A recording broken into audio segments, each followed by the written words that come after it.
Bem, então vamos começar com esse grande desafio inicial, tentar definir o que é um jogo e entender, na verdade, o que é um jogo.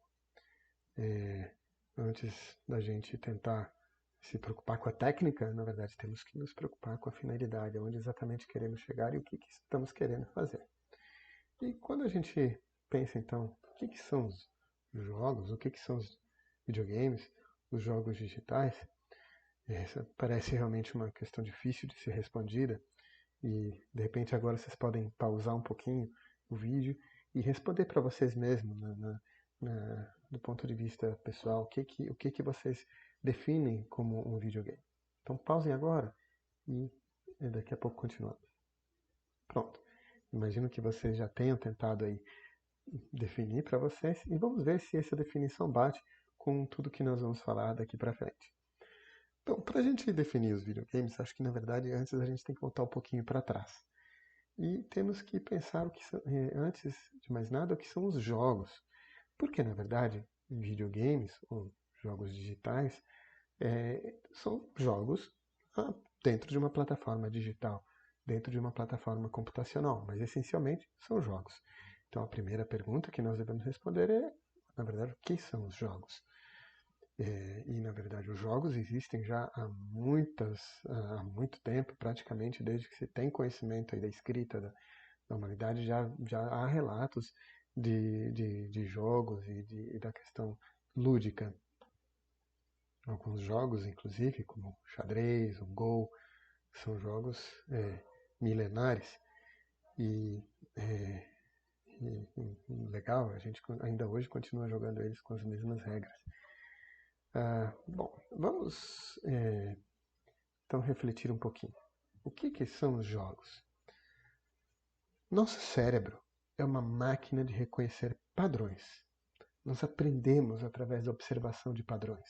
Nosso mundo está cercado de padrões que são capturados pelos nossos sensores audiovisuais, e tátil, e basicamente a gente, através de todos esses sensores que temos no nosso corpo humano, detectamos padrões e tentamos inferir e tentamos aprender o que temos ao nosso redor, o que está acontecendo ao nosso redor a partir desses padrões.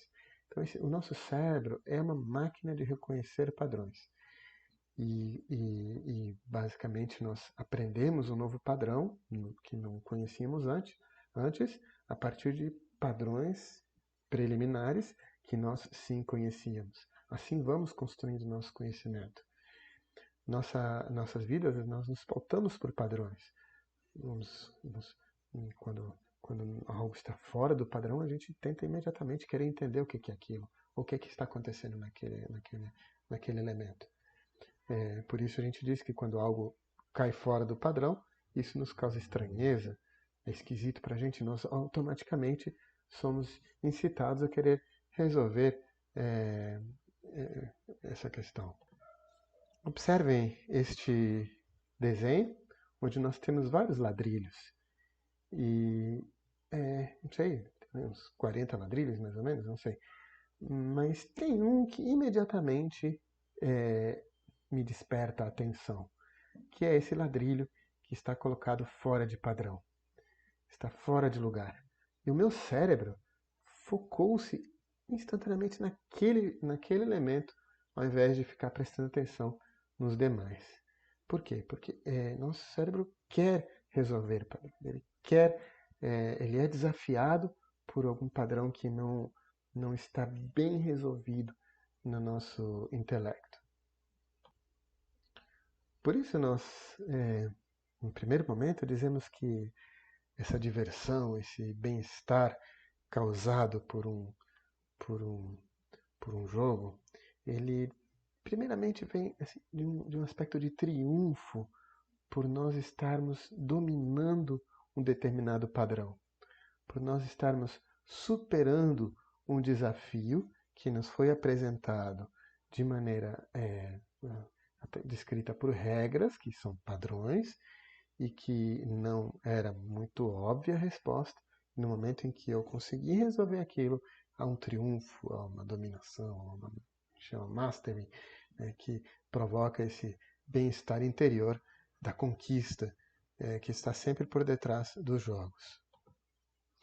É por isso que a gente diz que o grande desafio nos jogos é o que o jogador faz, não o que ele vê, o que ele escuta, o que ele sente.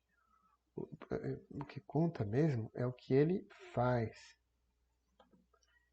E por isso os jogos são interativos, porque estão relacionados com a nossa atuação, com nós fazermos alguma coisa, e não, eles não podem ser chamados de intercivities, porque depende do que nós estamos apenas vendo, ou interhiribity, ou seja, um prazer do que estamos escutando, que seria no caso de uma música, mas sim o prazer, o bem-estar, o fã do jogo vem por causa da nossa atuação. Esse fazer coisas dentro de um jogo, ele é bem importante. E a diversão está muito atrelada a isso. E em relação a esse aspecto, nós vamos ver mais adiante, com um pouco mais de detalhes, nós chamamos a isso a teoria do flow, se o que nós somos desafiados a fazer está aquém da minha capacidade intelectual, aquele desafio me causa tédio. Por outro lado, se ele está acima da minha capacidade intelectual, aquele desafio me causa frustração. Nós vamos ver que, então, os jogos precisam estar muito bem balanceados e cair exatamente nessa região que a gente chama de flow, para que eles sejam desafios, porque eles estando nessa região azul, significa que eles estão dentro da minha área de conforto em relação ao desafio. Vejam, por exemplo, este desafio. Aqui nós temos uma série de padrões, que são formas geométricas e cores, e eu estou apresentando um desafio que é para vocês clicarem ou indicarem qual é o menor objeto laranja que nós temos na cena.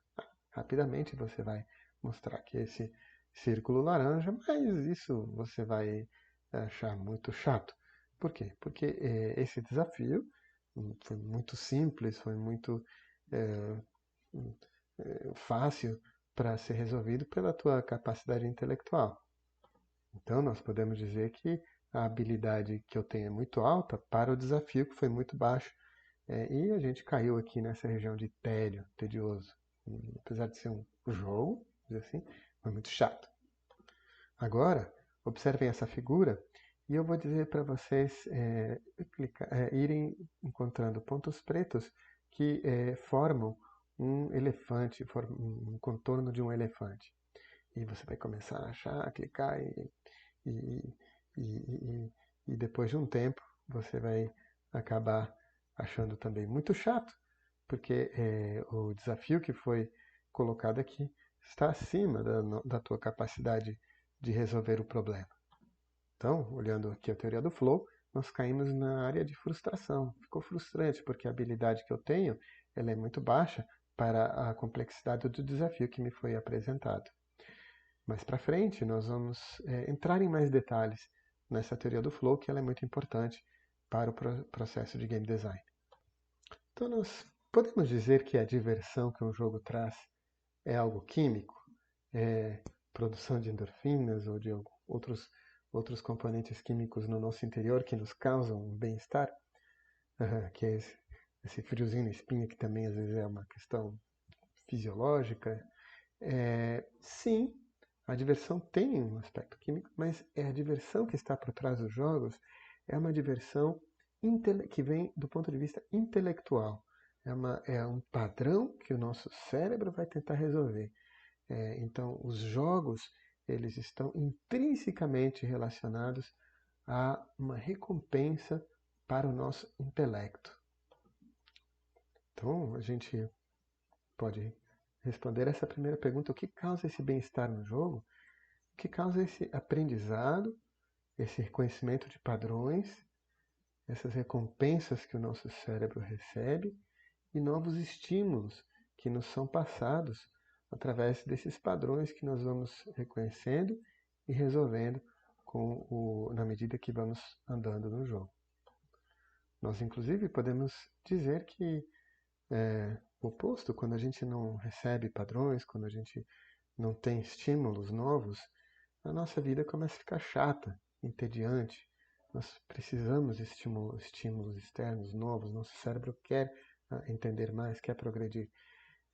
Quando, por exemplo, uma música começa a se tornar chata, quando aquele padrão fica repetido, repetido, repetido, quando nossa vida fica muito chata, quando a gente não tem nada novo para fazer, nada novo para aprender, nada novo para compreender. Existe bastante literatura sobre este assunto e eu recomendo bastante estes dois livros. O primeiro é o Homo Ludens, escrito por basicamente um filósofo e que é, estudou bastante a questão da ludicidade no ser humano. E o Huizinga, ele basicamente tem a tese de que o ser humano é lúdico por natureza. O ser humano precisa da ludicidade. Sem a ludicidade, ele se aborrece muito rápido, ele se deprime. Na verdade, nós podemos ver no nosso dia a dia que a ludicidade está presente sempre. E quando ela falta, nossa vida também fica chata. Então, nesse livro, o Huizinga não vai tratar só sobre a questão dos jogos, mas vai tratar sobre a ludicidade de maneira mais ampla. E nós vamos voltar a alguns aspectos aí do Huizinga ao longo do curso. Outro livro muito interessante é esse do Ralph Koster, A Teoria da Diversão for Game Designers, e ele vai explicar de uma maneira bem lúdica, inclusive, o que é essa diversão, o que produz esse bem-estar da diversão, o que um jogo tem que ter para ser divertido. Ele é um livro altamente recomendado para aqueles que querem entender mais esse aspecto filosófico. O Homo Ludens do Huizinga é um livro mais pesado e nem todos podem estar preparados para conseguir lê-lo.